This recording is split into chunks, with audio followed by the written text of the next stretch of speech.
講到即馬，這有問題油也未收煞，也那行政院今日召開中聯油品安全案會議，邀請相關部會針對有問題油擴大預防性落架食安管理精進進一步討論。也講一禮拜內要完成所有的檢驗作業，也要求衛福部愛提出修法。另外，預防性落架油若準備擱再上市，就要符合分源分項、搭配確認，也閣有頂下油的核對。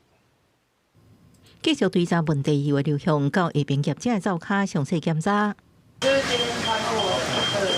台中食安處12暗時接到回收公司通報，表示6月底自主產驗2件產品驗出本片比超標，用是中聯沙拉油，暗號扣收碟。7月7日就收到檢驗報告，所無照規定及時通報，所以針對2個產品，國財快上關押到300萬，總共600萬。回收進前因延遲通報被罰300萬，總共已經罰900萬。在美國來為例，他如果是用行政處分的時候，他不一定能夠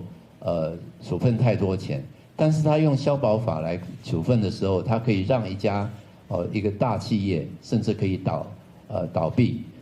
所以可以知道消保的力量是非常的大的。學者講，免干那延遲通報裁罰，閣較愛全面品管甲消保機制，問題油早就落入市面。各地方政府繼續追查，中華關衛生局針對中聯油脂今年4月到6月生產的技術問題油，繼續展開下邊查核，閣發現下城、後廠場、土池島等連鎖業者業務相關產品已經回收。我們叫預防性下架，那同時我們要趕快協助來進行相關的檢驗。那檢驗合格之後，我們會有一些相關今天會有一些相關的規則。如果說在符合這個標準之後，那再讓預防性下架的產品可以上市。行政13開跨部會議，針對有風險落架產品愛重新上架，用分源分項、逐批確認、頂懸下邊核對3原則。經過小組協調室第3方認證檢驗機構檢驗合格了後，才能告別。會中也決議1禮拜內完成中聯4到6月所有油品檢驗，釐清風險。